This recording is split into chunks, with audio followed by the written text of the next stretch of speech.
Hello everyone, আসসালামু আলাইকুম। আশা করছি আপনারা সবাই ভালো আছেন। দেশ ও দেশের বাইরে যে যেখান থেকে আমার আজকের ভিডিওটি দেখছেন, আপনাদের সবাইকে জানাই অনেক অনেক প্রীতি, শুভেচ্ছা ও অভিনন্দন।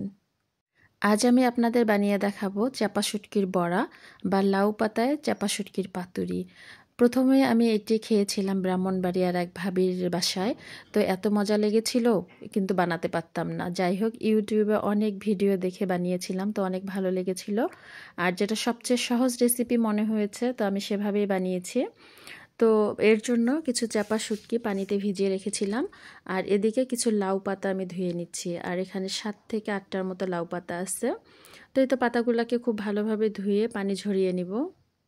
তো এদিকে আমি হাঁড়িতে একটু গরম পানি বসিয়ে দিয়েছিলাম, আর পাতাগুলো দিয়ে দিচ্ছি 1 মিনিটের মতো, শুধু গরম পানিতে দিয়ে উঠিয়ে নিব। এতে করে হবে কি, আমরা যখন ভর্তাটা পাতার ভিতরে দেব ফোল্ডিং করতে সুবিধা হবে। আর অনেকেই কাঁচা পাতাও ব্যবহার করে থাকেন, বাট আমার কাছে এটা ভালো মনে হয়েছে। তো আমি এই যে 1 মিনিটের মতো গরম পানিতে দিয়ে পাতাগুলোকে আমি উঠিয়ে নিচ্ছি, মানে পানি ঝরিয়ে নিচ্ছি আর কি। তো পাতাগুলোকে আবার ঠান্ডা হতে দিচ্ছি আর ওয়েট করছি ঠান্ডা হওয়া পর্যন্ত। আর এদিকে বাকি কাজগুলো আমরা করে নিব। তো এই তো যে শুটকিগুলো পানিতে ভিজিয়ে রেখেছিলাম, এতক্ষণে এটা নরম হয়ে আসছে, তো ভালোভাবে ধুয়ে নিচ্ছি। আর শুটকিটা চেষ্টা করবেন ভিজিয়ে রেখে ধুয়ে নিতে, এতে করে খুব ভালোভাবে পরিষ্কার হয়ে যায়। তো যাই হোক, এখন চুলায় একটি প্যান বসিয়ে এখানে পরিমাণ মতো রসুন, কাঁচামরিচ, শুকনা মরিচ আর একটু পেঁয়াজ দিয়েছি। এটাকে একটু ভেজে নিচ্ছি। আসলে অরিজিনালি এই চাপার ভর্তার বড়া যেটা হয়, এখানে কিন্তু অনেক মরিচ ব্যবহার করা হয়ে থাকে, মানে অতিরিক্ত ঝাল দিয়েই ভর্তাটা করা হয়ে থাকে। তো আমি আসলে আমার পরিমাণ মতোই আমি ঝাল দিয়েছি, যতটা আমি খেতে পারবো। তো যাই হোক, এই যে মরিচ, পেঁয়াজ, রসুন সব হালকা করে ভেজে নিচ্ছি। আর এখন একটু সাইড করে নিচ্ছে, আর চাপা শুটকিগুলো দিয়ে দিব। আমি শুটকিগুলোও একটু ভেজে নেব। অনেকেই দেখা যায় কাঁচা শুটকি দিয়েই ভর্তাটা করে থাকে, তো আমার কাছে মনে হচ্ছে যে ভেজে নিয়ে করলে এটা ভালো হবে। তো আমি আসলে শুটকিটাও একটু ভেজে নিচ্ছি। তো আমার শুটকিটাও ভেজে নেওয়া হয়ে গেছে। এখন মরিচ, পেঁয়াজ, শুটকি সহ সব আমি একটি পাটায় নিয়েছি, আর এটাকে খুব মিহি করে বেটে নেব। আপনারাও দেখানো হিসাবে এটাকে বেটে নেবেন। তো এই তো শুটকির ভর্তাটাও বানিয়ে নিচ্ছি, আর এটা সত্যি এতটা মজা হয়েছিল কি বলবো। পারলে আপনারাও চেষ্টা করবেন, যদিও বা আমাদের উত্তরবঙ্গে আসলে এভাবে খাওয়া হয় না। তো আমার কিন্তু অনেক ভালো লেগেছিল, আর এজন্যই ভিডিও শেয়ার করা।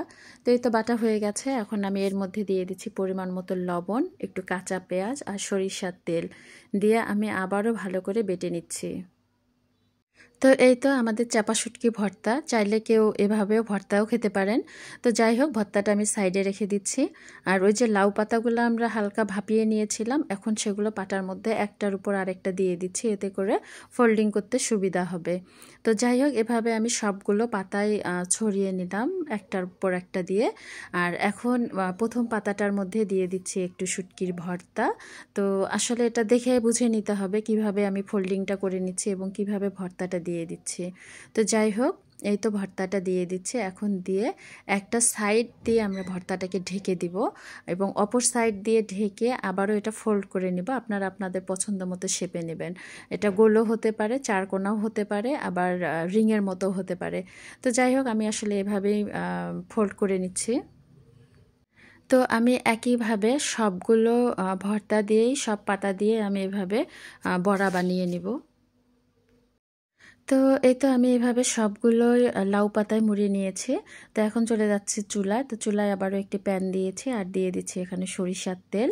আর তেলটা খুব বেশি দেওয়ার দরকার নাই, মোটামুটি পরিমাণ মতো দিলেই হবে। তো এই তো আমি সামান্য তেল দিয়ে এখন সবগুলো লাউ পাতায় মোড়ানো যে ভর্তাটা আমরা বানিয়েছিলাম বা বড়াটা বানিয়েছিলাম সেটা দিয়ে দিলাম। আর চুলার জাল থাকবে মাঝারি আঁচে, ঢেকে এটাকে ভেজে নিতে হবে। তো এক সাইড ভাজা হয়ে গেলে আরেক সাইড খুব সাবধানে এটাকে উল্টিয়ে দিতে হবে, কারণ এটা প্রাথমিক অবস্থায় খুব নরম মনে হয়, আবার পরে ভাজা হয়ে গেলে এটা আবার ঠিক হয়ে যায়। তো যাই হোক, এভাবে আমি সবগুলো শুটকির বড়াকে ভেজে নিয়েছি। এই তো আমার শুটকি ভাজা হয়ে গেছে, আমি পরিবেশন পাত্রে উঠিয়ে নিচ্ছি। আশা করছি আমার আজকের রেসিপিটি আপনাদের ভালো লেগেছে। এতক্ষণ যারা আমার সাথে ছিলেন আপনাদের সবাইকে জানাই অসংখ্য অসংখ্য ধন্যবাদ। সবাই ভালো থাকবেন, সুস্থ থাকবেন, সুন্দর থাকবেন, আমার জন্য দোয়া করবেন। আগামী রেসিপি দেখার আমন্ত্রণ জানিয়ে আজকের মতো বিদায় নিচ্ছি। আল্লাহ হাফেজ, আসসালামু আলাইকুম।